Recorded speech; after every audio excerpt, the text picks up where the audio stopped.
오늘은 금년 한 해를 마감하는 송년주일로 본문은 마태복음 25장 1절로 13절 말씀으로 오늘이 나에게 찾아온 이 시간이 된다면 나는 이라는 제목으로 말씀을 전하며 송년주일 예배에 주실 은혜를 함께 받고자 합니다. 오늘은 한 해의 마지막 주일인 송년주일입니다. 2023년 한 해도 새벽이슬교회 공동체를 지켜주시고 때를 따라 돕는 은혜로 선하게 인도하여 주신 하나님 아버지께 모든 영광과 존귀와 감사를 올려드립니다. 아울러 금년 한 해도 기쁨으로 이 예배의 자리를 지키며 이 강단에서 흘러나오는 하나님의 말씀을 사모하며 받은 은혜로 각자 맡겨진 자리에서 주님의 몸된 교회를 위하여 힘써 섬겨주신 모든 성도님들께 아울러 또한 감사를 드립니다. 송년 예배를 드리면서 한 해가 마감되는 한 해의 마지막 날이 찾아오는 것처럼 우리 각자에게도 주어진 인생의 마지막 날이 반드시 찾아옴이 지식이 아니라 말씀을 통하여 마음에 깊이 와닿을 수 있는 복된 이 시간 될 수 있기를 축복합니다. 오늘 본문 말씀은 우리에게 열천녀 비유로 잘 알려져 있는 말씀입니다. 열천녀는 유대 사회의 결혼 풍습을 배경으로 하신 비유 말씀입니다. 당시 유대인들의 결혼 풍습은 결혼하기 보통 1년 전쯤 약혼을 먼저 합니다. 약혼 후 신부는 1년 정도 부모 집에서 그대로 머물러 삽니다. 그러다가 결혼식의 날짜가 결정되면 신랑은 친구들과 함께 해진 후 저녁 시간에 신부 집에 와서 축하 속에 혼인잔치가 열리는 신랑의 집으로 신부를 데리고 갑니다. 이 과정에서 신부의 들러리들은 신부 집 밖에서 신랑 오기를 기다렸다가 맞이하여 신랑이 신부를 데리고 함께 살 신랑의 집으로 가는 길을 등불로 밝히며 즐겁게 행진하며 혼인잔치에 함께 들어갑니다. 그래서 이들에게 절대적으로 필요한 것은 길을 밝히는 등불이었습니다. 만약 먼 곳까지 가야 할 경우라면 반드시 여분의 기름을 넉넉하게 준비하고 있어야 했습니다. 오늘 본문 비유는 앞장인 24장 42절로 51절에 나오는 도둑 비유와 충성된 종과 악한 종의 비유와 함께 종말을 대비하여 사는 성도의 삶의 자세를 말씀하고 있는 말씀의 내용입니다. 24장 42절에 보면은 그러므로 깨어 있으라 오느 날에 너희 주가 임할지 너희가 알지 못함이다 라고 하고 있는 말씀처럼 오늘 본문인 25장 13절에 보면 그런즉 깨어 있으라 너희는 그 날과 그 때를 알지 못하느니라 이렇게 동일한 내용을 말하고 있습니다. 예수님은 십자가의 죽으심과 부활로 죄인을 구원하시는 구원사역을 다 이루시고 승천하시면서 내가 다시 오겠다고 약속하셨습니다. 이 약속은 어느 누구도 인간이 할 수 있는 약속인 아닙니다. 어떤 교주가 죽은 후에 이 땅에 다시 올 수 있겠다라고 할 수 있겠습니까? 아무도 올 수 없습니다. 이 땅에 다시 올 수 있는 유일한 분은 죽음에서 부활하신 영원토록 살아계신 예수 그리스도 그분밖에 없습니다. 그래서 내가 다시 오겠다라고 말씀하셨습니다. 24장 44절에도 보면 이렇게 말씀하고 있습니다. 그러므로 너희도 준비하고 있으라. 생각하지 않은 때에 인자가 오리라. 오늘 본문 25장 10절을 보십시오. 그들이 살아간 사이에 신랑이 오므로 준비하였던 자들은 함께 혼인잔치에 들어가고 문이 닫힌지라. 준비하는 삶을 살라라는 것이 본 비유가 전하고자 하는 내용입니다. 24장 48절도 보십시오. 만약 그 악한 종이 마음에 생각하기를 주인이 더디 오리라 하여, 이런 말씀 있죠. 오늘 본문이 25장 5절도 보십시오. 신랑이 더디 오므로 다 졸며 잘세. 이처럼 오늘 본문의 비유 말씀은 앞장의 말씀이 담고 있는 중심 내용과 유사하다라는 것을 알 수가 있습니다. 예수님께서 열천녀 비유를 들어 종말을 사는 성도들은 언제 주님이 오신다 해도, 혹은 언제 우리를 부르신다 해도 반드시 천국에 들어갈 준비하고 사는 삶이 되어야 한다는 것이 본문이 전해주고 있는 말씀의 중심 내용입니다. 오늘 본문은 이렇게 시작되고 있습니다. 1절을 보겠습니다. 그때는 24장 44절 하반절에 인자가 오리라고 한 바로 그때를 말합니다. 즉 예수 그리스도의 재림하시는 그때를 이야기합니다. 천국은 마치 등을 들고 신랑을 맞으러 나간 열 처녀와 같다 하리니, 이 표현은 천국은 마치 열 처녀가 신랑을 맞이하는 상황과 같다라는 것을 말씀하고 있습니다. 즉 천국은 준비되어 있는 5 처녀는 들어갈 수 있으나 준비되지 않은 5 처녀는 들어갈 수 없는 곳과 같은 곳이다라는 것을 말씀하고 있습니다. 이 비유가 주는 핵심은 주님이 다시 오심을 믿는 성도라면, 또는 주님이 부르시면 주님 앞에 선다는 것을 믿는 성도라면 아무런 생각 없이 교회만 다니는 신앙생활을 하는 것이 아니라 주님을 맞을, 혹은 주님 앞에 설 준비하는 신앙이 되어야 한다는 것이 이 본문이 가져다 주는 핵심 내용입니다. 2절을 보겠습니다. 그 중에 5은 미련하고 5은 슬기 있는 자라. 지혜로운 자다 이 말입니다. 현명한 자라, 분별력이 있는 자라 이 말입니다. 신랑을 기다리는 처녀들 중에 미련한 자가 있다는 겁니다. 현명하지 못한 어리석은 자가 있다는 겁니다. 주님의 재림을 믿고 있다는, 혹은 자신에게 찾아올 인종의 시간이 있음을 믿는 성도들 가운데 천국에 들어가는 슬기로운 자들이 있는가 하면 들어가지 못하는 미련한 자도 있다라는 것을 본문을 통하여 우리에게 주시는 말씀입니다. 무엇으로 그것이 구분된다라고 말씀하고 있는지 3절로 4절을 보겠습니다. 미련한 자들은, 즉 어리석은 자들은, 즉 분별력이 없는 자들은 등을 가지되 기름을 가지지 아니하고, 슬기 있는 자는, 즉 지혜로운 자는, 분별력이 있는 자는 이 말이죠, 그릇에 기름을 담아 등과 함께 가져갔더니. 슬기로운 처녀들과 미련한 처녀들이 무엇으로 구별된다라고 말씀하고 있습니까?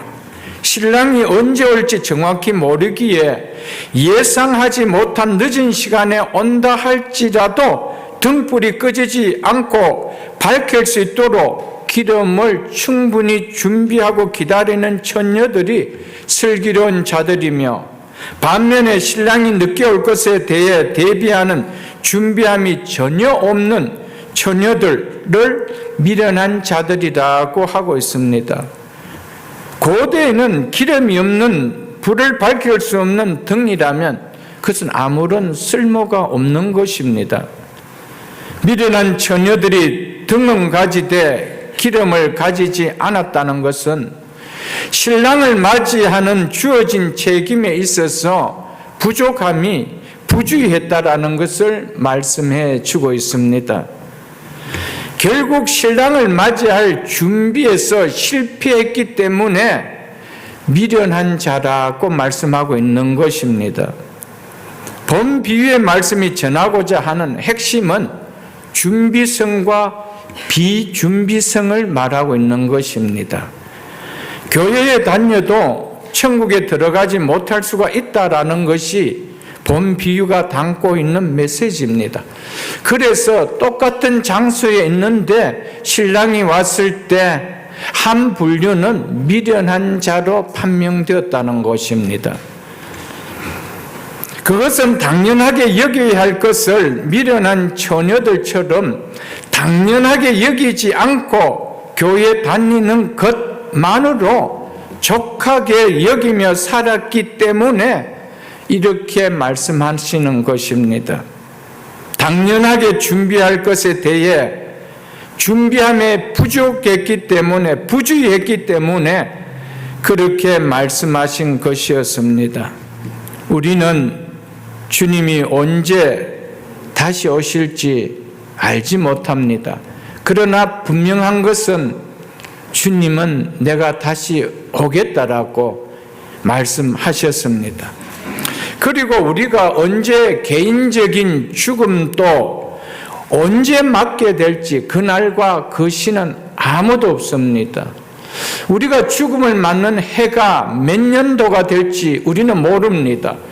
몇 월이 될지 며칠 날이 될지 우리는 모릅니다. 몇 시가 될지 모릅니다. 그러므로 우리는 슬기 있는 5 처녀들처럼 주님을 만날 준비를 혹은 주님이 부르시면 주님 앞에 설 준비가 되도록 항상 우리 자신을 준비하는 마음의 신앙으로 살아야 한다라는 것입니다. 이것이 본문이 우리에게 말씀해 주고 있습니다. 아무리 교회를 다녀도 마지막에 천국에 들어가지 못한다면 그거는 정말 불행입니다. 그런데 교회를 다니기에 나는 천국 간다, 그 생각은 착각입니다. 오늘 본문은 이걸 우리에게 이야기해 주고 있습니다. 준비하라는 겁니다. 주님이 오시는 것을 믿는 신앙이 맞다라면, 그리고 내가 죽으면 주님의 심판대 앞에 서는 것이 맞다라면 그날을 위하여 준비하는 믿음의 삶을 살라라는 겁니다. 교회 다니는 것이, 예배 드리는 것이 그 준비 하나가 되어야 된다는 겁니다. 그렇지 않다라면은 기름 없는 등만 드는 것밖에 아니라는 겁니다. 오늘 말씀을 우리에게는 어쩌면은 가장 중요한 말씀을 우리 주님께서 얘기해 주고 있는 것입니다. 우리의 신앙에서 가장 무서운 병은 착각하고 있는 것입니다. 내가 이렇기 때문에 이런 결과를 얻지 않겠느냐는 그 무서운 착각이 있다는 겁니다. 우리의 신앙은 항상 말씀 앞에 서야 됩니다. 말씀이 뭐라고 하고 있는지 그 말씀 앞에 내 신앙이 서야 된다는 겁니다. 등은 가졌지만 등에 채울 기름이 없다라는 것은 성도로서 당연히 하며 살아야 할 일을 무관심하며 살았다라는 것을 말해주고 있습니다. 전쟁을 준비하고 있어야 할 군인이 막상 전쟁이 일어나자 총은 가졌는데 실탄이 준비되어 있지 않다라면 그것이 어떻게 되겠습니까? 절대 있어서는 안 되는 일을 너무나 등한시 여겼다는 겁니다. 우리에게서 절대적으로 중요한 것은 해분에 들어가는 겁니다. 그런데 그것을 등한히 여기고 산다라면 우리 인생에서 가장 중요한 것을 놓치고 살아갑니다. 우리가 7, 80을 이 땅에서 남들이 부러워할 만큼의 큰 사이즈 집에 살고 남들이 부러워할 만큼의 어카운트에 내 돈을 갖고 산다 할지라도 마지막 임종 앞에서 천국에 들어가지 못한다라면 그 7, 80의 이 땅에서의 영화를 누렸던 영화와 나와 무슨 관계가 있느냐는 거예요. 실패한 인생이라는 것이죠. 가장 중요한 것, 너무나 당연한 것을 나는 소홀하게 여기며 살았다는 겁니다. 너무나 중요한 것을 미련한 5 처녀는 놓치고 살았다는 겁니다. 오늘 이 말씀을 우리는 좀 깊이 깨닫고 2024년을 맞이해야 됩니다. 2024년이 내 마지막 해가 될지 여러분과 저가 어떻게 압니까? 인생의 마지막 타임을 내 손에 있는 것이 아니고 내 생각과 내 의도와 관계없이 부르시면 가는 거요. 젊다고 노가 아니고요. 연세가 됐기 때문에 예스가 아니고요. 거기에는 나이의 차이가 없습니다. 젊음의 차이가 없습니다. 하나님 부르시면 가야 되는 거예요. 중요한 것은 당연한 것을 준비하고 살았느냐는 거예요. 아니요, 먹고 살기도 바쁜데 그거 언제 준비할 시간이 있어? 먹고 살기 바쁜 그것이 천국을 보장해 주나요? 그것이 가장 중요한 내 인생의 영원한 삶을 보장해 주나요? 왜 어리석다 할까요? 중요한 것을 중요하게 여기지 못했기 때문에 어리석다는 거예요. 미련하다는 거예요. 등을 가졌는데 기름을 가지지 아니하였다는 말은 한마디로 말하면 하나님을 믿는 신앙이라는 모양은 겉모습은 갖추고 있는데 신앙심이라는 본질은 그 안에 전혀 담겨져 있지 않았다라는 것을 말해 주고 있습니다. 등은 교회에 출석하며 예배 자리에 나오며 성도들과 교제하며 봉사하는 신앙생활의 외적 형식을 말한다면 기름은 내적인 신앙의 내용, 신앙의 본질을 말합니다. 신앙의 본질은 믿음의 대상인 삼위 하나님과의 관계를 말해줍니다. 신앙의 본질은 전적인 은혜로 날 구원해 주신 삼위 하나님과의 관계를 맺고 있느냐, 이것을 말해주고 있습니다. 내가 교회에 출석하고 예배도 드리고 성도와 교제도 다 합니다. 외형적인 신앙의 형식은 다 갖추고 있습니다. 그 안에 신앙의 본질인 날 구원해 주신 삼위 하나님과의 관계가 맺어지고 있느냐는 거예요. 하나님과 관계가 맺어지지 않았다면 마지막 그 하나님과 함께할 혼인잔치에서는 노가 된다는 겁니다. 그것을 본문을 통하여 우리에게 말해주고 있습니다. 내가 믿습니다라고 고백하는 성부, 성자, 성령 삼위 하나님에 대한 신뢰에서 나오는 것이 신앙입니다. 믿음을 고백하는 믿음의 대상에 대한 신뢰가 없는데 하나님이 하신 말씀을, 약속을 믿는 믿음이 일어나는 신앙은 나올 수가 없다라는 것입니다.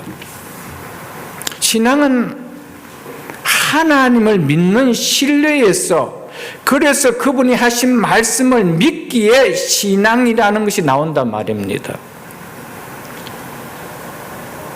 그런데 우리는 교회도 다니고 예배도 드립니다. 이것은 신앙의 한 모습입니다. 그런데 예배도 드리고 교회도 나오는 것이 하나님과의 관계 때문이냐는 거예요. 날 구원해 주신 하나님과의 관계를 맺고 있기 때문이라는 거예요. 이게 너무 중요하다는 거예요.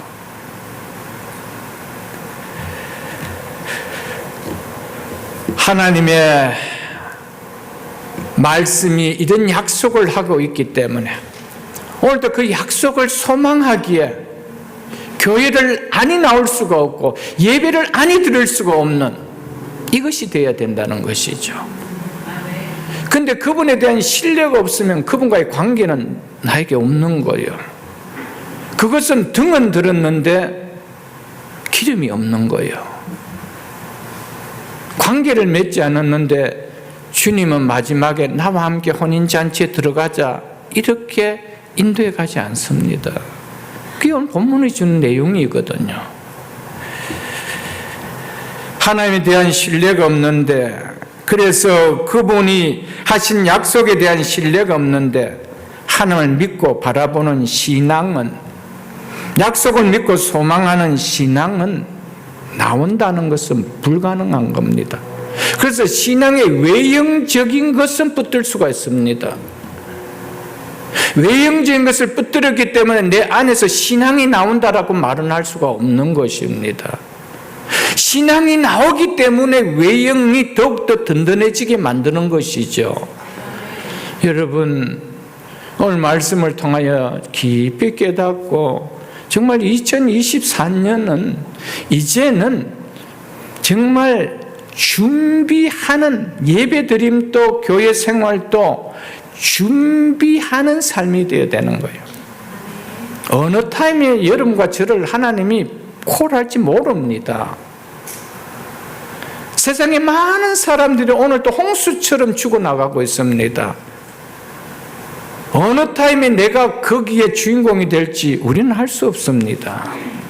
그런데 아무 준비 없이 쓸려가 버린다면 내가 이 땅에 살아난 삶이 무엇이 유익한 게 있었나요, 여러분들?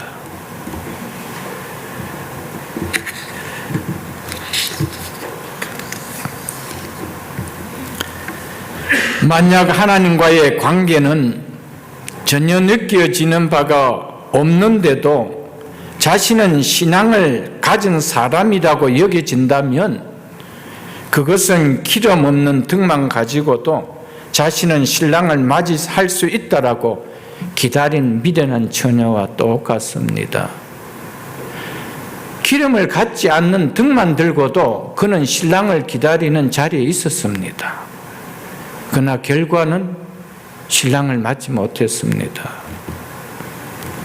신앙의 본질은 담겨있지 않고 신앙생활에 보이는 외적인 요소만 붙들고 있는 사람들은 불을 밝히는 기구인 등만 들고 있어도 그 등을 들고 그것이 등이니까 불을 밝힐 수 있어 라는 생각으로 인해 기름이 없음에도 자신은 불을 밝히는 등을 갖고 있다라고 착각하고 있는 것입니다. 그 착각이 참 무서운 거예요, 여러분들. 그래서 미련한 사람이라고 하는 거예요. 그래서 분별력이 없는 사람이라고 하는 겁니다. 보통 교인들은 자신들이 세례받고 기독교인이 되었기에 교회에 출석하고 성실하게 예배에 참석하기에 직분도 받고 교회에 봉사도 하기에 구원받은 자로 여깁니다. 모든 사람이 다 구원받은 자로 여긴다라면 성경은 이런 말씀을 기록할 이유가 없습니다. 여기만 이 말씀이 기록된 것이 아니잖아요. 마태복음 13장에 가도 참 그 비유가 많잖아요, 여러분들. 가라지 비유도 있고요. 바다에서 그물로 고기를 잡았는 비유도 있잖아요. 그 모든 고기를 다 잡았다라고 하지 않았잖아요. 버리는 고기도 있었다라고 하잖아요. 구원받은 성도이기에 보이는 교회 생활을 하는데 정작 자신의 심령에는 자신을 구원해 주신 예수 그리스도와 성부 하나님과 성령님과의 관계는 와닿지 않는다는 겁니다. 느낌이 없다는 겁니다.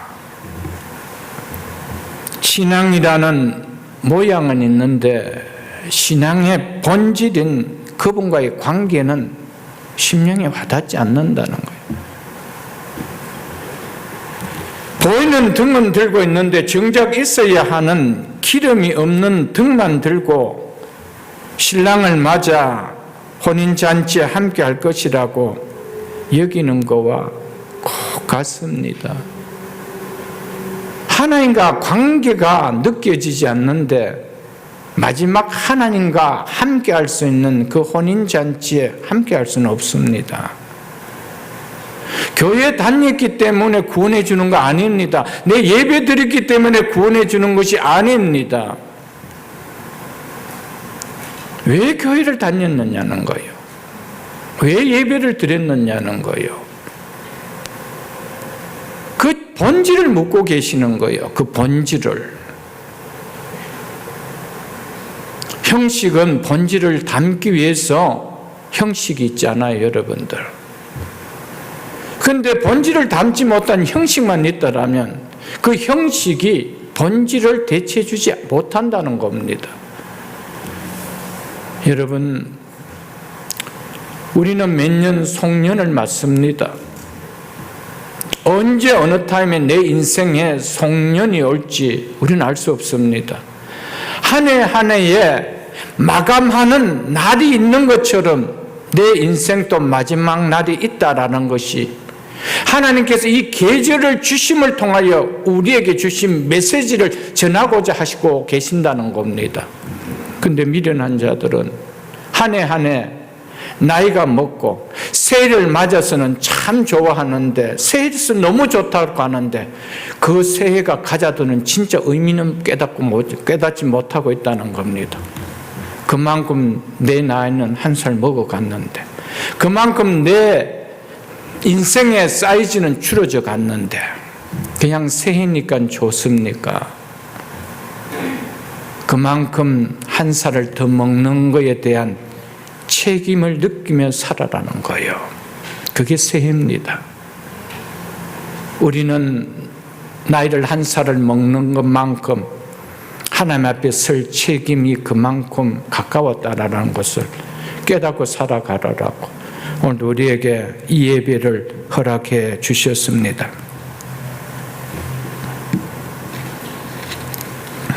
요한복음 15장을 잠깐 한번 보겠습니다. 요한복음 15장 4절 신약성경 173쪽입니다. 신약성경 173쪽입니다. 하나님의 은혜로 구원받았다고 말은 하면서도 정작 우리 심령에 날 구원해 주신 하나님의 은혜에 대한 교감이 와닿지 않는다라면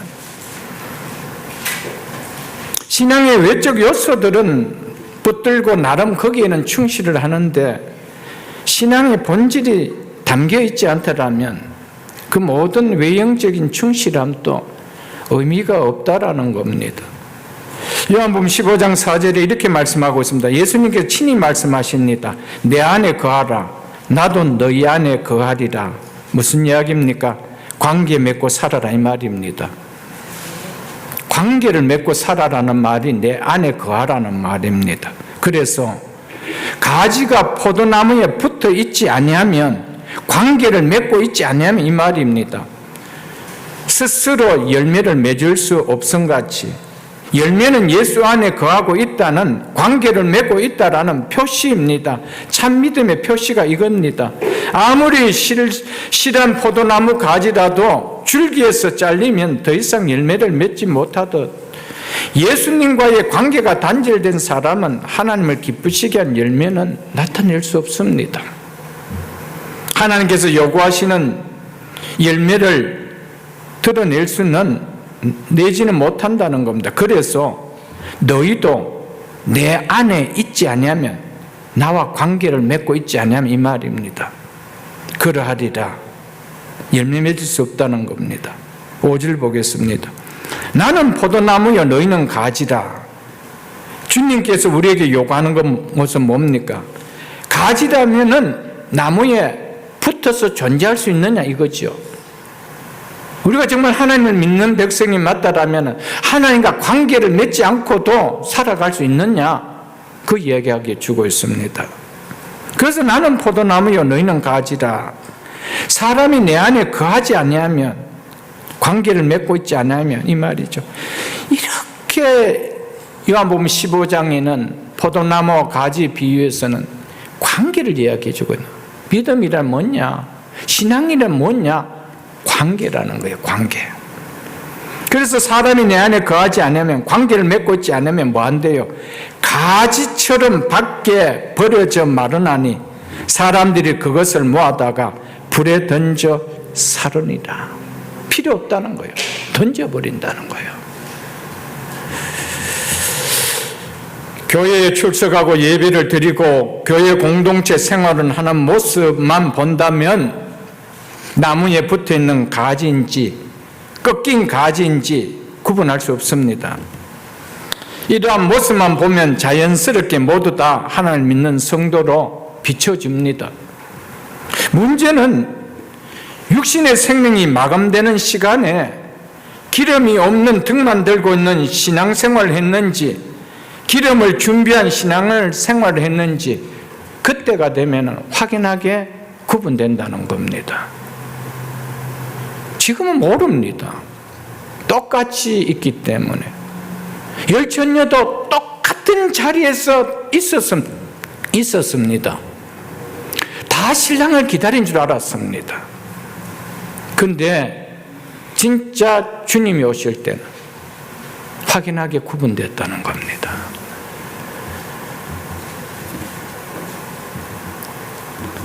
동일하게 열처녀들은 모두 같은 장소에 있었습니다. 다른 장소에 있지 않았습니다. 신랑을 맞는 동일한 같은 옷차림을 하고 있었습니다. 각자 다 등도 들고 있었습니다. 외적 모습만 보았을 때 다 신랑을 맞아 혼인잔치에 들어갈 사람으로 비춰졌습니다. 그러나 결과는 너무 달랐다는 겁니다. 여러분, 마지막이 모든 것을 판결해냅니다. 내가 포도나무에 붙은 가지였는지 떨어져 있는 가지였는지, 등만 들고 있었는 처녀였는지, 기름을 준비한 등을 들고 있었는 처녀였는지, 그때 구분된다는 겁니다. 그래서 준비하라는 거예요. 예배드림도, 교회 나옴도, 기도함도, 성도들과의 교제하는 모든 신앙생활도 그 준비의 삶이 되어야 된다는 거예요. 그냥 내가 기독교인이니까, 내가 예수 믿으니까 그냥 교회 나오고 그냥 예배 자리에 나오는 것이 아니라는 겁니다. 준비는 끊임없이 그분과의 관계를 맺는 삶을 사는 것을 말하고 있습니다. 그런데 신랑이 나타났을 때 이들은 어땠습니까? 다 같은 것 같이 보였는데, 다 같은 사람으로 보였는데 12절에 보면 뭐라고 이야기합니까? 내가 너희는 알지 못하느니라 라고 했습니다. 내가 너희를 알지 못한다라는 너희의 분류가 있다라는 겁니다. 놀랍지 않았겠어요? 근데 그들은 뭐라고 했습니까? 12절에 보면은 주여 주여 문을 열어주소서 이랬습니다. 근데 주님은 내가 너희를 안돼요 알지 못한대요. 알지 못합니다. 여러분 한번 보십시오. 예수님은 선한 양으로서 요한복음 10장에 보면은 선한 목자는 자기 양을 위하여 목숨을, 생명을 내어준다 그랬습니다. 생명을 내어주신 주님이 생명을 내어준 그 양을 모를까요? 그 양을 향하여 나는 너를 모른다라고 하실까요? 그럼 어떨까요? 모르기 때문에 모른다고 하신 거예요. 내가 아무리 안다 그래도 그들은 주여 주라고 주를 안다라고 했지만 주님은 너 모른다라고 한다는 거예요. 한번 생각해 보세요. 하나님은 자기 양들에게 자기 목숨을 내어준 선한 목자입니다. 목숨을 내어주신 그분이 목숨을 내어준 그 양을 모를 수도 있겠어요. 왜? 생명을 내어준 관계인데, 그리고 그 생명을 받은 자가 생명을 준 그 선한 목자를 진짜 모를까요? 관계 안 맺고 살아갈까요? 신앙은 관계입니다. 나는 아무리 그분 안다 그래도 그분이 나 모르면 모르는 거예요.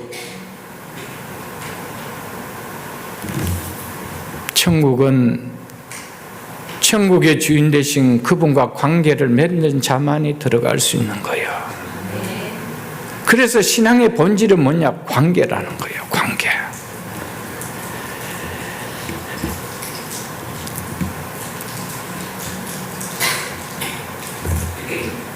마지막에 진짜 성도와 짝퉁 성도가 구분된다는 겁니다. 이게 열천여 비유를 통해 보여줍니다. 명품 상표가 다 붙었다고 해서 모두 명품은 아니잖아요. 거기 짝퉁도 있다는 겁니다. 우리가 모두 성도라 부르고 집사라 부르고 장로라 부르고 권사라 부르고 목사라 부른다고 해서 다 진짜 성도는 아니라는 거예요. 진짜 성도는 날 구원해 주신 그분을 모를 수가 없어요. 그분과 관계를 맺지 않고 신앙생활이 불가능하다 이 말입니다. 신앙의 본질은 관계입니다. 왜요? 생명이기 때문에 관계입니다. 그분은 우리에게 생명을 주신 분입니다.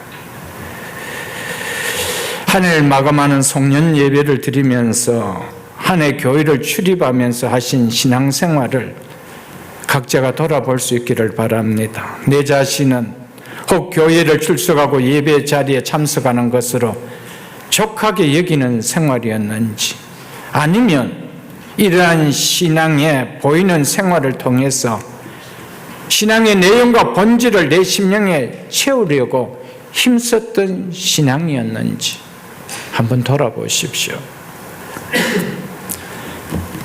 보이는 신앙의 외적 행위가 중요하고 반드시 필요합니다. 그러나 이것만을 붙드는 것이 습관화된 신앙으로 되어버린다면 그것은 큰 불행입니다.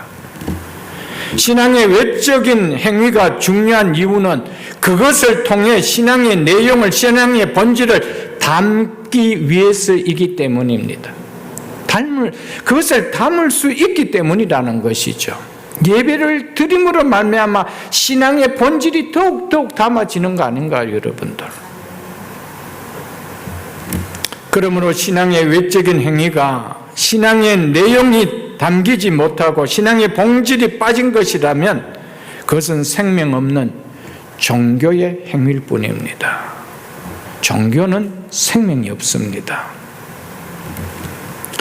기름이 담기지 않는, 불을 밝힐 수 없는 쓸모없는 등과 같다는 것입니다. 말씀을 듣는 자리에 있어도 말씀이 들리지 않는다라면, 수없는 말씀을 들었다 해도 그 말씀이 내 마음에 담기지 않았다라면, 하나님에 관하여 수없이 말씀을 들어도 내 심령에 하나님이 계시지 않는다면, 예수 그리스도의 복음을 수없이 말씀을 들어도 내 심령에 십자가의 은혜가 와닿지 않는다라면, 눈에 보이는 현상으로는 그리스도인처럼 보일 수 있을지 몰라도 내 영은 그리스도의 생명이 없는 참 그리스도인이라 말할 수는 없을 것입니다. 얼마나 많은 예수 그리스도의 십자가의 복음을 우리가 들었습니까? 그런데 십자가의 은혜가 내 속에 없다라면, 신앙의 본질이 내 속에 없다라면, 수없이 하나님의 말씀을 듣고 하나님을 듣고 예수 그리스도를 듣고 성령에 대한 이야기를 들었는데 내 속에 그분이 없다라면 등만 들고 있단 말이에요. 우리가 예배드림으로 말미암아 그 신앙의 본질을 더 담는 거 아닐까요? 더 채워가는 거 아닐까요? 여러분들은 횟수만큼 채워졌습니까? 아직 아무런 느낌이 없습니까? 어떻습니까? 미련한 자들은 등을 가지되 기름을 가지지 아니하였다고 했습니다. 미련한 처녀들은 등에 기름이 부족하다는 것에 전혀 신경 쓰지 않았다는 이 말입니다. 등만 있으면 충분하다고 생각했습니다. 만약 신랑이 좀 늦어 기름이 부족하다라면 다른 친구들에게 좀 달라 하면 되겠지, 이 정도로 생각했다는 것입니다. 왜 그럴까요? 그걸 준비하는 것이 그렇게 중요하다라고 안 여겨졌기 때문입니다. 2000년 기독교 역사를 보면은요, 미련한 처녀들과 같이 본질에는 관심을 두려는 생각이 없고 교회에 출석하고 있는, 예배에 참석하고 있다라는 신앙의 외적 행위로만 신앙생활을 충분히 하고 있다라고 생각하는 사람이 너무 많았습니다. 오늘날에도 마찬가지입니다. 교회 나오는 것으로, 예배 자리에 오는 거로 나 신앙생활 하고 있다, 나 하나님 믿고 있다라고 한다는 겁니다. 그래서 주님께서 이 비유를 통하여 미리 우리에게 말씀해 주고 있는 것입니다. 다 믿는 것 같은데 하나님과 관계가 없는 자가 있고, 다 등을 들고 있는 것 같은데 불을 밝힐 기름이 없는 자가 있다라고 이야기하고 있는 것입니다. 4절을 보십시오. 슬기 있는 자들은 그릇에 기름을 담아 등과 함께 가졌더니, 여기서 슬기 있는 자들은 무엇을 어떻게 준비할 줄 아는 자들인 것을 말해주고 있습니다. 여기서 슬기 있는이라는 프로니모스라는 이 단어는 신중함, 분별력 있는 사려 깊은 이런 의미를 가진 단어입니다. 슬기 있는 자들은 천국 잔치에 참여하기 위해서 무엇을 준비해야 하는가를 아는 분별력이 있는 자들이라는 것을 말해주고 있습니다. 어떻게 준비해야 하는지 알고 있는 신중하게 사려 깊게 행동한 자들이라는 것을 말해주고 있습니다. 5절에 보면 이렇게 말씀하고 있지요. 그래서 신랑이 더디 오므로 다 졸세, 다 졸며 잘세, 이렇게 말씀하신 것으로 보아 열처녀들은 모두 초저녁쯤 신랑이 올 것으로 예상했던 것으로 보입니다. 이들은 모두 졸며 잤다라는 것은 신랑이 예상치 못한 시간에 왔다라는 것을 말해줍니다. 주님의 재림은 물론이고 우리가 맞는 개인적 죽음도 우리가 예상치 못한 시간에 옵니다. 한 사람도 내가 언제 몇 월 며칠 날 내가 인생을 마친다고 아는 사람 아무도 없습니다. 다 예상치 못한 시간에 옵니다. 그래서 반드시 이 일이 있음을 깨닫고 준비함이 있는 삶을 살라라는 겁니다. 그래서 본문 앞인 24장 42절로 44절에 보면 그러므로 깨어있으라. 어느 날에 너희 주가 임하는지 너희가 알지 못함이라. 너희도 아는 바니 만일 집주인이 도둑이 어느 시각에 올 줄 알았다라면 깨어 있어 그 집을 뚫지 못하게 하였으리라. 그러므로 너희는 준비하고 있으라. 준비하고 있으라. 준비하고 있으라. 생각하지 않을 때에 인자가 오리라. 아멘. 어느 때 온다 할지라도 준비한 자에게는 아무런 걱정이 없습니다. 무슨 걱정이 있나요, 여러분들? 미련한 처녀들은 물론이고 슬기 있는 처녀들까지 모두 다 졸며 잤다라고 하지요. 이 말은 뭡니까? 졸며 자는 것 자체가 아무 문제가 없다 이 말입니다. 여기에서 졸면 잔다는 것은 절대로 부정적인 의미로 쓰인 말이 아닙니다. 문제는 준비해놓고 자느냐, 준비 없이 자느냐, 이것이 문제라는 것이죠. 내일 볼 시험을 잘 준비해놓은 학생이 자는데 무슨 그 잠자리에 걱정이 있겠어요? 근데 준비해놓지 않고 자는 것이 문제죠. 우리의 신앙에서 살아가면서 피곤하면 자야 되죠. 피곤하면 쉬어야 되죠. 그 당연합니다. 이게 문제가 아니라는 겁니다. 준비하고 그렇게 하느냐는 거예요.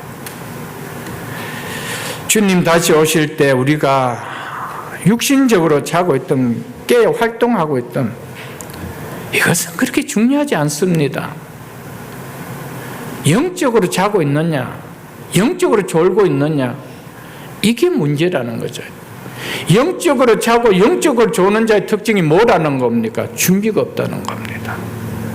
육신적으로 자느냐, 육신적으로 조느냐, 이게 문제가 아니라는 겁니다.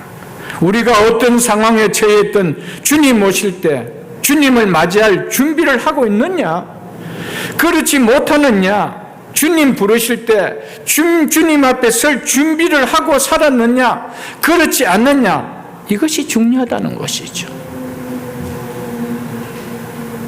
우리의 임종의 날을 안다라면 임종 한 일주일 전부터 바싹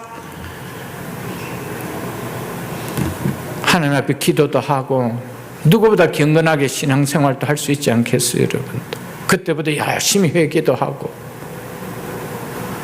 그러나 우리는 그날을 모릅니다. 어느 타임에 부른다 하더라도 오늘 이 시간이, 이 자리가 무슨 자리가 되어야 된다는 겁니까? 주님 맞을 때 부끄러움이 없는, 당당하게 맞이할 수 있는 준비하는 자리가 되어야 된다는 겁니다. 우리 예배, 매주 예배가 준비하는 예배예요. 내 신앙의 본질을 담는 거예요. 그런 자에게는 어떤 상황에서도 두려움이 없어요. 무슨 두려움이 있나요, 여러분들? 그러므로 주님의 재림을 기다리는 삶이든 혹은 주님 앞에 설 삶이든 끊임없이 긴장하며 사는 것이 결코 아닙니다. 언제 주님이 오시든 언제 주님이 나를 부르시든 그분을 맞이할 수 있는 준비된 삶을 살아가고 있느냐는 것, 즉 영적으로 깨어있는 신앙생활을 하고 있느냐, 형식적으로 습관적인 종교생활을 하고 있느냐, 이 차이라는 것이죠.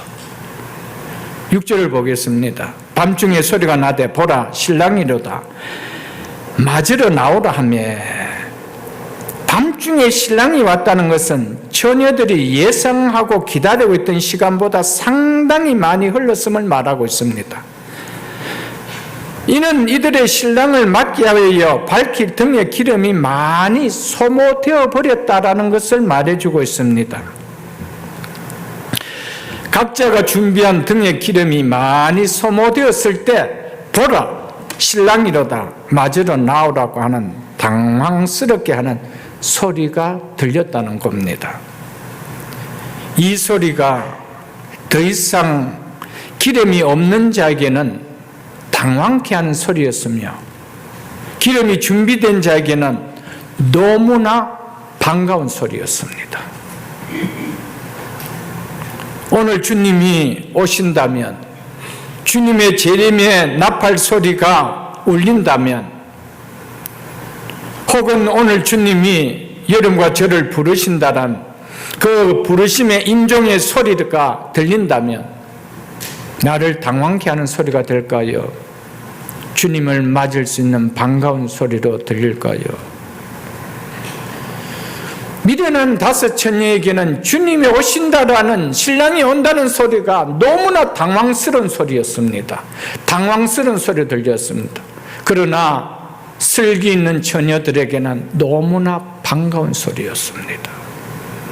이것이 준비된 자와 준비되지 않는 자가 나타나는 마지막의 반응입니다. 우리는 성구영신 예배를, 성년 예배를 드리면서 한 해의 마감이 있는 것처럼 오늘 내 인생의 마지막이라면 그날은 당황스럽게 하는 날일까요? 반가움으로 주를 맞는 날이 될까요? 여러분, 어느 타임, 어느 때 나를 부른다 하더라도 지금까지 날 구원해 주신 주님을 믿고 살아왔고 그 구원의 소망 가운데 살아왔기 때문에 그 날은 나에게 기쁨의 시간이 되어야 됩니다. 그게 성도요, 여러분. 아멘. 7절로 8절을 보겠습니다.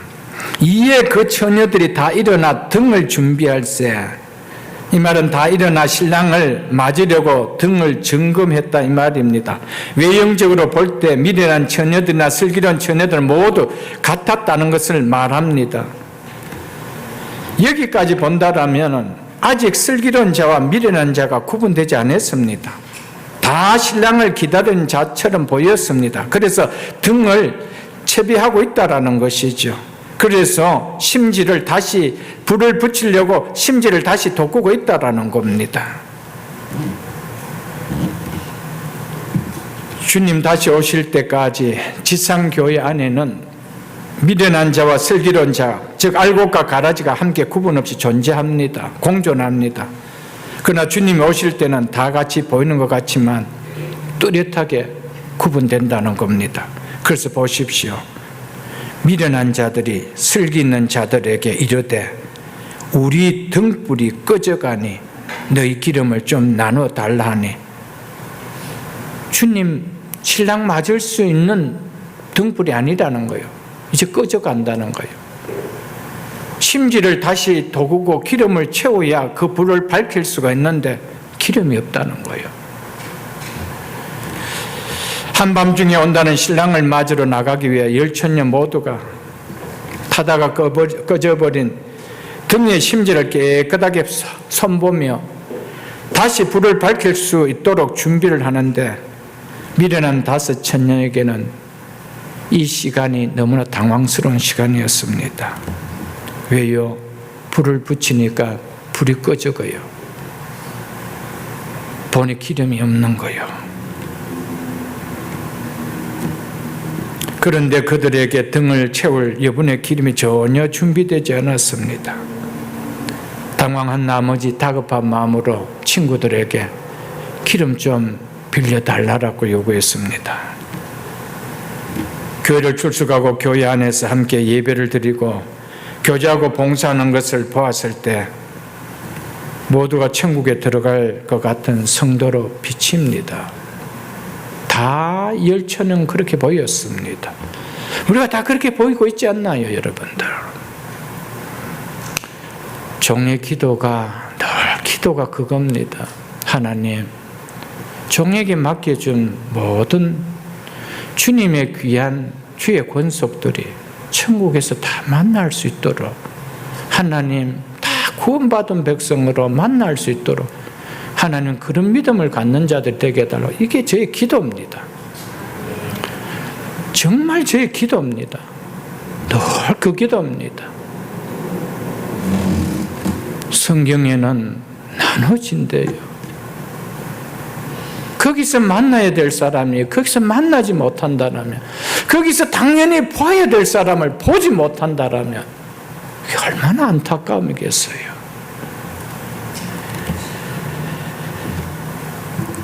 미련한 처녀들은요, 준비하지 않아도 마지막 순간에 기름 정도는 빌릴 수 있다라고 그것을 별로 중요하게 여기지 않았다는 겁니다. 그래서 준비하지 않은 거예요. 시간이 없어서 준비한 것이 아니고 그게 그렇게 중요하게 여기지 않았기 때문에 더 중요한 것에 온통 세월을 보냈기 때문에 그랬던 것이었습니다. 그것이 필요하다고 여기질 때면 언제든지 그는 채울 수 있지 않겠느냐. 또 급하다라면 누구인가 좀 빌릴 수 있게 하지 않겠느냐. 그 정도로 생각했다는 겁니다. 여러분, 중요하지 않은 것을 왜 준비할까요? 여러분, 강원도 산골 같은 데는 지금은 덜하지만은 옛날에는 저희 또 경북 깊은 산골짜기에 저희 또 큰 집들이 있었는데 그런 곳에서는요, 겨울 되면은 겨울을 준비해야 될, 채비해야 될 나야 되기 때문에 땔감들을 가을 되면 한껏 그때부터 준비해 놓습니다. 왜요? 그게 중요하기 때문입니다. 힘들어도 그걸 준비하지요. 여러분, 신앙생활이 왜 형식일까요? 그게 별로 귀하지 않다라는 거예요. 먹고 사는 것이 훨씬 더 중요하다는 겁니다. 시간이 없어서 우리가 신앙생활을 못하는 것이 아니고 믿음 생활을 못하는 것이 아니고 그게 중요하게 여기지 않기 때문에 미련한 다섯 처녀들 같이 준비하지 않는다는 거예요. 때가 되면 좀 빌리면 되겠지. 우리 부인이 신앙생활 잘하고 있으니까 치맛자락 붙들면 가겠지 뭐. 우리 아빠가, 우리 엄마가 예수 잘 믿으니까 뭐 그 좀 베니핏 얻어서 가면 되지 않겠느냐는 거예요, 여러분. 구원은 그런 것이 아니에요. 줄 수 없다라는 거예요.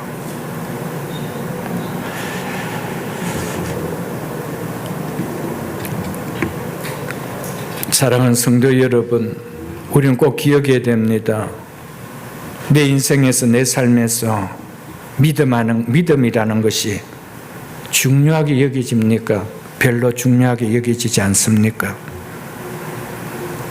별로 중요하게 여겨지지 않는다라면 하나님은 그 믿음을 결코 구원의 믿음으로 인정해 주지 않습니다. 당신의 하나밖에 없는 아들을 내어주기까지 그래서 구원해 주신 그 믿음을 별로 중요하게 여기지 않는다라면 그 믿음을 가지고 하나님은 구원해 주실까요? 구원의 믿음으로 인정해 주실까요? 그들을 향해서는 내가 너를 도무지 알지 못한다고 하십니다. 중요하지 않는 것은 절대 준비함이 없습니다. 중요하지 않기 때문에 내일 또 주일이 있을 것 같고 다음 주일에도 주일이 있을 것 같고 5년 뒤에도 주일이 있을 것 같고 언제든지 예수는 믿을 타임이 있겠지 이렇게 생각하는 거예요. 중요하지 여기지 않는 그들에게 내가 아무리 예수를 믿고 하나님을 믿는다 하더라도 중요하게 여겨지지 않는 믿음을 하나님은 구원의 믿음이다 말해주지 않는다는 겁니다. 그들에게는 아무리 교회를 다녀도 준비하는 믿음은 없습니다. 그냥 한 시간 때우는 것이죠. 그냥 오늘 교회 갔다 왔다는 것이죠. 그 시간이 내 인생의 미래를 준비하는 시간과는 아무런 관계가 없습니다. 그래서 말씀을 통하여 주신 신앙의 내용은 전혀 담지 않는다는 겁니다. 그냥 오늘 역할 다 했다는 겁니다. 하나님은 그들을 결코 안다라고 하지 않을 것입니다. 죽음은 선택이 아니고 죽음은 우리 인생에게 필연입니다. 그러나 그날을 어떻게 맞을 것인가, 그날을 어떻게 준비하며 살 것인가, 그것은 내가 선택해야 될 선택이라는 겁니다. 그 선택의 결과가 어떤 사람에게는 영원히 고통을 받는 죽음이 될 것이며 어떤 사람에게 영원히 영광을 누리는 영광의 시간이 되어질 것입니다. 내가 어떻게 그 마지막을 준비하는 선택이 마지막의 결과를 어떻게 맺을까가 답을 내려준다는 것입니다. 9절을 보겠습니다. 슬기 있는 자들이 대답하여 이르되 우리와 너희가 쓰기가 다 부족할까 하노니 차라리 파는 자들에게 가서 너희 쓸 것을 사라 하니 이처럼 너희 기름을 좀 나눠 달라며 간곡하게 간청하는데 이들이 거절을 합니다. 공동체 지체들이 서로 협력하며 어려운 문제 앞에 서로 사랑으로 도와줘야 합니다. 이것은 너무나 마땅한 일입니다.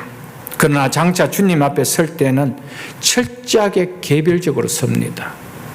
그때는 A라는 집사님의, A라는 장로님의, A라는 권사님의 믿음을 내가 받을 수가 없습니다. 나눠줄 수가 없습니다. 내가 아무리 사랑한 내 자녀라 할지라도, 내 자식이라 할지라도 내 믿음을 줄 수가 없습니다. 내게 주신 생명을 줄 수가 없습니다.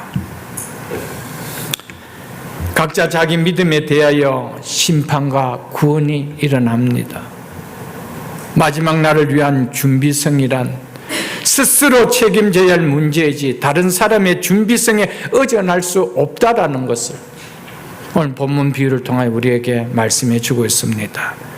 준비성은 언제 주님께서 오시든 혹은 내 자신이 언제 죽음을 맞든 주님 앞에 설 수 있도록 믿음을 가진 자다운 삶을 사는 것을 말합니다. 그것이 준비하는 믿음이라고 말하고 있습니다. 그것을 기름이라고 이야기하고 있습니다.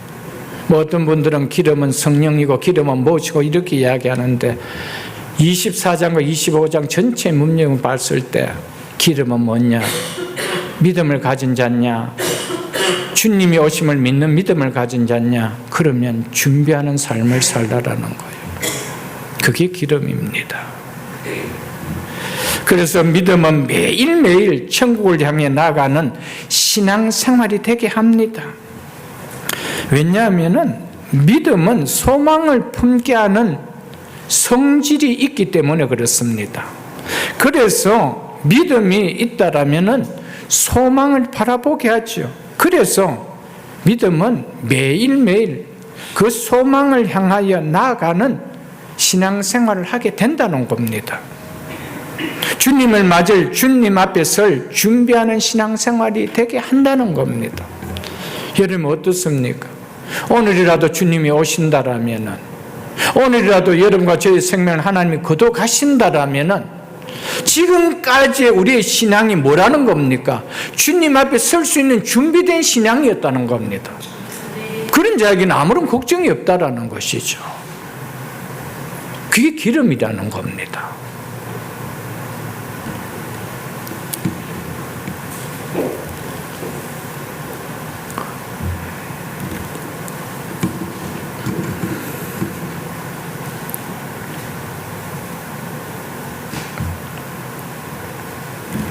사랑하는 성도 여러분,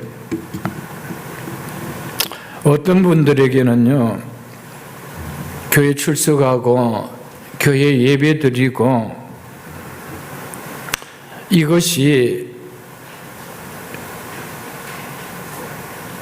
그냥 신앙생활로, 그냥 신앙을 갖고 있는 신앙의 활동으로 그렇게 와닿지만은, 어떤 분에게는 교회 출석하고 예배드리고 성도의 교제하는 이것이 주님의 그 아버지 집으로 향하는 순례자의 길에 매일매일 주를 만나는 삶으로 여기고 산다는 겁니다. 오늘도 예배를 드리는 모습은 나 주님 믿어요. 나 주님 믿어요. 나 하나님 믿어요. 그래서 오늘도 내 마음과 내 삶과 내 시간과 내 물질을 모든 것을 드려 주님을 믿는 표현을 하고 있잖아요. 그 삶이라면은, 오늘이라도 주님이 부르신다라면은 가지요, 여러분들. 그러나 어떤 자에게는 나는 기독교이니까 교회 나간다는 겁니다. 기독교에는 예배를 드리기 때문에 예배를 드린다는 겁니다. 그 교회에 나오고 예배 드림 속에 주님 앞에 설 수 있는 준비의 내용은 아무것도 담겨 있지 않습니다. 그냥 기독교이니까, 기독교인은 이렇게 하니까 하는 것밖에 아니라는 것이죠. 그걸 가리켜서 기름 없는 등을 들고 있다는 말입니다. 여러분, 지금까지 여러분의 삶을 한번 돌아보시고 신앙을 돌아보십시오. 교회 출석했습니다. 여러분의 예수 믿고 나와서 지금까지 횟수만큼 예수를 믿어왔습니다. 그래서 교회를 다녔습니다. 예배를 드렸습니다. 여러분의 예배드림이 하나님 보실 때 기름을 채운 예배였다고 인정하실까요? 그냥 기독교인이니까 기독교인으로서 행하는 행위로만 하나님 보실까요? 이게 중요한 겁니다, 여러분들.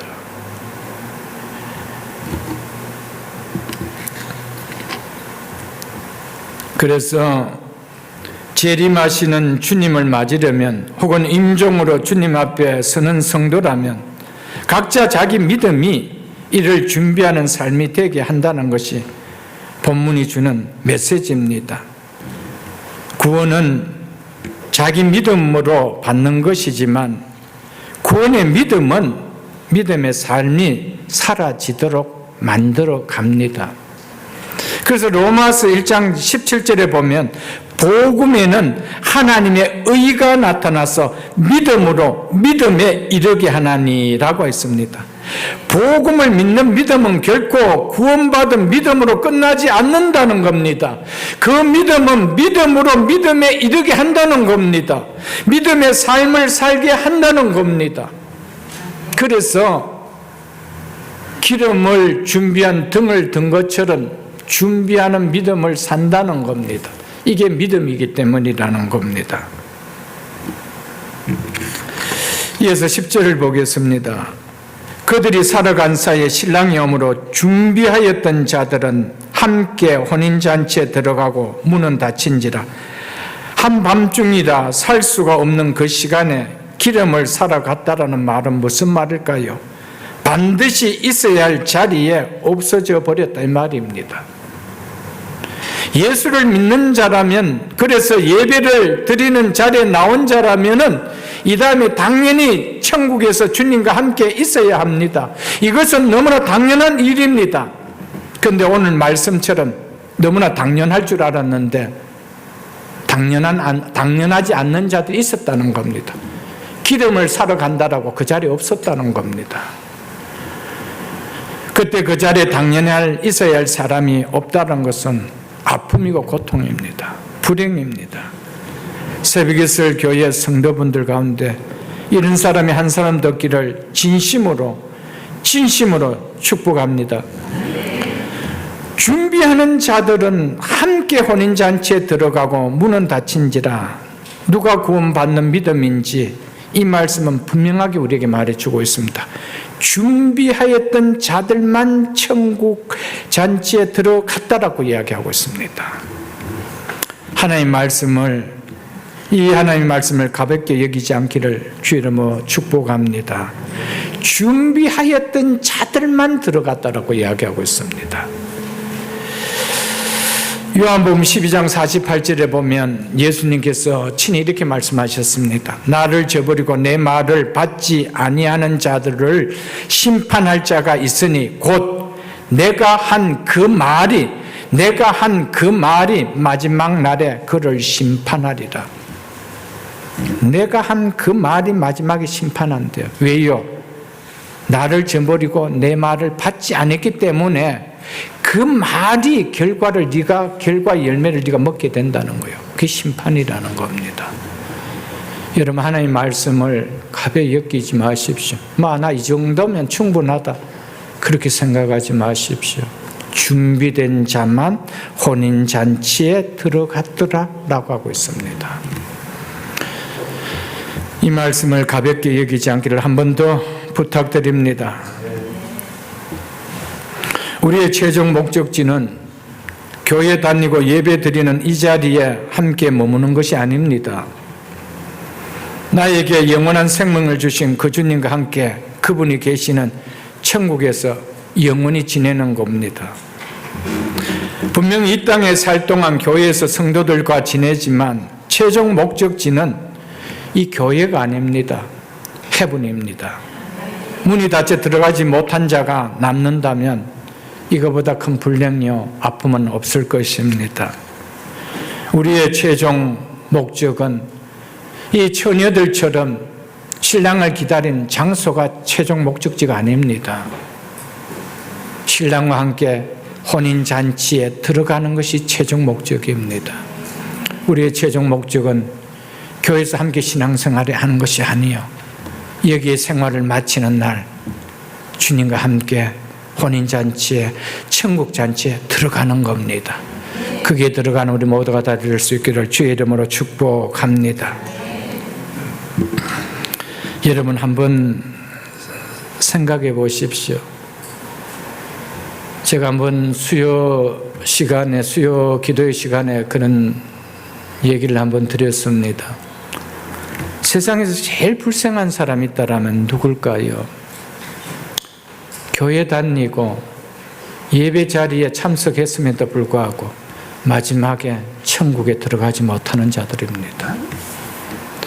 안 믿는 사람이야. 세상에, 이 시간에 늘 세상에 즐기던 사람이야. 그게 당연하지만은 교회도 나오고 예배도 드리고 하는 이런 시간을 내면서 여기 있었는데 마지막에 헤븐에 들어가지 못한다라면 그건 정말 불행한 사람입니다. 여러분, 메모리얼 파크에 가보십시오. 아무개 성도, 아무개 집사, 아무개 권사, 장로, 목사, 비석들이 다 서가 있습니다. 교회 다니고 교회 직분을 받았다라면 묘비에 다 그렇게 새겨놓습니다. 여러분, 그들이 다 천국에 갔을까요? 그렇게 모비우스인 사람들이 다 천국에 갔을까요? 여러분 어떻게 생각하십니까? 묘비의 성도라고, 묘비의 어떤 직분을 가진 교회 다니는 성도라고 다 천국에 갔을까요?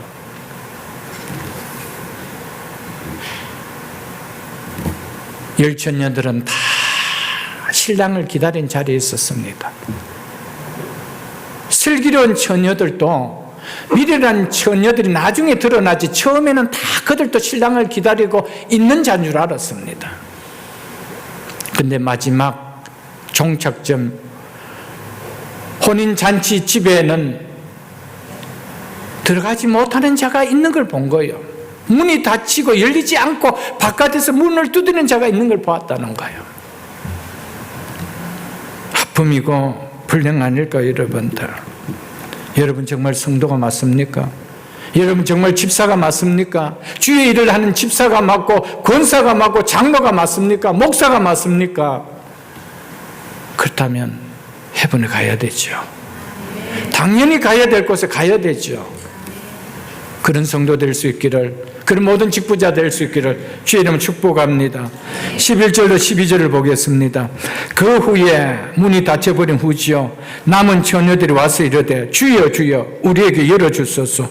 대답하여 이르되 진실로 너희에게 이르노니 내가 너희를 알지 못하노라 하였노라. 여기서 알다라는, 오이다라는 이 헬라어는 단순한 지식적인 알을 말하는 것이 아닙니다. 친밀한 관계성을 통해 갖게 되는 인격적인 알을 말합니다. 인격적이라는 말은 지정의가 포함된 것을 말합니다. 지식으로만 아는 것이 아닙니다. 감정으로도 행동으로도 안다는 것을 표현하는 것을 말합니다. 사랑하는 성도 여러분, 여러분들은 예수님을 아십니까? 그거 알고 계시면 어떻게 표현하고 있습니까? 배운 지식으로만 알고 있습니까? 여러분의 감정이, 여러분의 행동이 예수님을 알고 있다는 것을 표현하고 있습니까? 인격적으로 알아야 되는 거예요. 나 지식으로 아는 거, 그 하나는 난 늘 모르겠다는 거예요. 진짜 예수를 안다라면 감정도 알미 나타나요. 그분을 아는 감정이 있어요. 내 속에 기쁨이 있어요. 주를 일할 때 기쁨이 있어요. 예배 드리면 기쁨이 있어요. 왜요? 그분을 알기 때문에. 그분을 안다라면 우리의 행동이 알을 나타냅니다. 주님이 이걸 싫어하니까, 주님이 이걸 좋아하니까 이 행동은 나온다는 것이죠. 이게 알미라는 겁니다. 나 아는데요. 그래서 내가 고백했는데요. 근데 감정은 주님을 아는 감정이 전혀 느껴지지 않아. 행위로서는 주님을 안다는 행위가 전혀 표현이 되지 않아. 그것이 아니라는 것을 말해주고 있습니다. 감정이, 행동이 나 주님과 친하지요.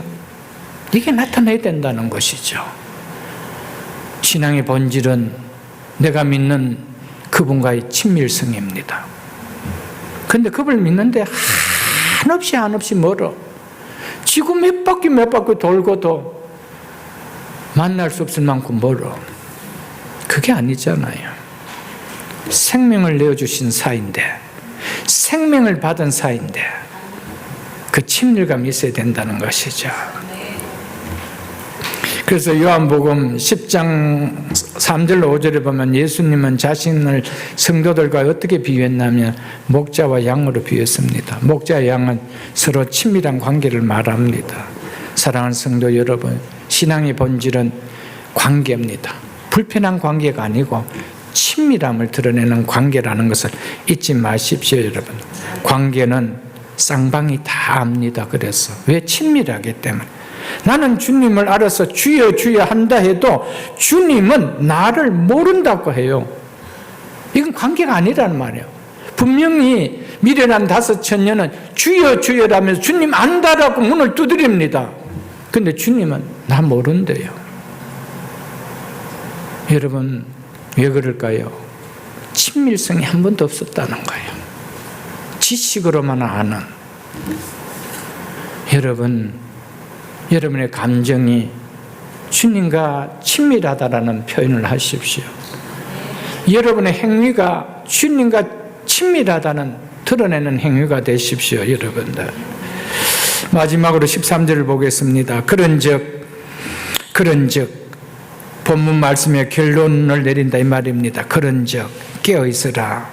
이유를 이야기하는 왜냐함이라는 접속사가 들어갑니다. 왜냐하면 너희는 그날과 그때를 알지 못하기 때문이다. 이렇게 말씀합니다. 이 말씀은 이 비유의 말씀의 결론입니다. 결론은 그런즉 깨어있으라는 겁니다. 깨어있으라는 말은 육신적으로 졸거나 자지 말라는 말이 아닙니다. 영적으로 깨어있으라는 말입니다. 이 비유의 핵심은 기름이 무엇이냐? 이거 말하고 있지 않습니다. 신랑을 맞이하기 위하여 기름을 준비하였느냐? 이것입니다. 그러므로 주님을 맞을 혹은 주님 앞에 설 준비가 있는 신앙, 이것이 깨어있는 신앙이라는 겁니다. 그런즉 깨어있으라 이 말은 뭡니까? 미련한 처녀들과 슬기 있는 처녀들이 맞는 결막을 확인하게 너희가 다름을 보지 않았느냐? 그러므로 준비를 보이는 믿음의 삶을 살아라. 이게 결론이라는 것이죠. 왜냐하면 그날과 그때를 너희가 알지 못하고 있기 때문이라는 거예요. 우리는 모릅니다. 저도 마찬가지고 여러분도 마찬가지고 주님 언제 오신지 압니까? 그리고 우리의 마지막 임종의 시간과 날짜를 압니까? 모릅니다, 여러분들. 그래서 어느 타임에 도적같이 오시기 때문에 생각지도 못했던 한밤중에 오시기에 그래 오신다 하더라도 우리를 부르신 그 시간이 기름을 준비한 슬기로운 다섯 처녀처럼 그 소리가 반갑게 들려야 되는 거예요. 그것은 준비해 놓은 자만이 누릴 수 있는 복이라는 것을 말씀해 주고 있습니다. 그러므로 주님을 맞을 주님 앞에 설 그날이 반드시 온다는 것을 잊지 말고 준비함이 있는 삶을 사는 것이 영적으로 깨어있는 삶인 줄 알고 매일매일 살아가는 우리의 삶 자체가 하나님과 무관해지는 삶이 아니라 믿음으로 사는 삶과 무관해지는 삶이 아니라 하나님 앞에 삶이 되도록 살아가는 것, 그것이 깨어있는 삶인 줄 알고 우리의 남은 인생 이렇게 살아갈 수 있는 우리의 삶이 되기를 주님의 이름으로 축복합니다. 그래서 그 앞에 있는 24장 44절을 볼게요. 요거 보고 마칠게요. 24장 44절이 이렇게 입니다. 이러므로 너희도 준비하고 있으라. 생각하지 않을 때 인자가 오리라. 준비하는 모습이 무엇인지 이어서 이야기해 주고 있습니다. 준비하고 있으라 그런데 도대체 어떻게 준비하는 것이 준비하고 있는 것인지 이야기해 주고 있습니다. 45절 보겠습니다. 충성되고 지혜 있는 종이 되어 주인에게 그 집 사람들을 맡아 때를 따라 양식을 나눠 줄 자가 누구냐? 준비된 모습은 가만히 앉아서 주인을 기다리는 것이 아니라는 것을 이야기합니다. 자신에게 맡겨진 일에 뭐 하는 자라는 겁니까? 충실히 수행하는 자, 매일매일 충실하게 수행하는 자, 이것이 준비한다는 겁니다. 그렇다면 여러분과 저에게 준비한 삶이라는 것이 뭡니까? 매주 주님 앞에 나와 드리는 예배 충실하게 드리는 거예요. 믿습니까, 여러분? 여러분에게 맡겨주신 직분 충실하게 수행하는 거예요. 무슨 난리를 치고 선교를 하러 가고 뭘 하고 가고 이것이 아니고요. 매일매일 나에게 주어진 거 그거 충실하게 하는 거예요. 그게 준비하는 거라는 거예요. 그래서 46절에 주인이 올 때 그 주인이 이렇게 하는 것을 보고 그 주인이 이렇게 하는 것을 보고 그 주인이 지금 무슨 그 종이 지금 뭐 별나게 하고 하는 거 있습니까? 아니요. 그냥 내가 떠난다. 내가 돌아올 때까지 내가 너에게 이거 맡기고 간다. 너는 매일매일 때를 따라 종들에게 양식 나눠줘. 그거 매일 했다는 거예요. 그래서 종이 그렇게 하는 것을 보고 그 종이 복이 있으리로다 이렇게 했다는 거예요. 여러분, 하나님 앞에 예배 드리는 이 예배가 하나님 앞에 복이 되는 예배가 되십시오. 여러분 교회 생활이 하나님 앞에 복이 되는, 우리 하나님 앞에 설 때 잘 살다 왔다, 너 정말 믿음 준비 잘 준비하며 살아왔구나 칭찬받는 우리가 되어야 되지 않을까. 여러분들 이 땅의 삶을 마치는 날 주님 앞에 서는 거 여러분과 저 다 믿고 살지 않나요? 특히 성도 아닌가요, 여러분들? 그렇기 때문에 교회 생활도, 예배 생활도, 봉사 생활도, 직장 생활도, 내 가정의 생활도, 자녀 양육하는 생활도 주님 앞에서는 준비하는 믿음의 삶이 되어야 됩니다. 내 직장 생활과 교회 생활이 이분화되는 것이 믿음에 준비하는 삶이 아닙니다. 내 나가는 직장에서도 주님 앞에서 맞이하는 삶을 사는 거예요. 그래서 성도는 항상 정직하고 바르고 말씀 앞에 사는 거 아닐까요? 말씀을 맺겠습니다. 오늘이 나에게 찾아온 이 시간이 된다면 나는 미련한 자에 속할까? 슬기로운 자에 속할까? 슬기로운 자에 속한다라고 믿어진다면 더 준비하시고, 혹 내 마음에 하나님, 나 미련한 자 같은데 라는 마음이 조금이라도 든다라면 하나님, 이 말씀 깨닫고 남은 인생 속에 마지막 당연하게 있어야 될 그 자리에 당연하게 있어주는 믿음의 인생 될 수 있도록 축복해 주옵소서라는 신앙의 다짐과 함께 기도가 있는 이 시간 될 수 있기를 주의 이름으로 축복합니다. 주신 말씀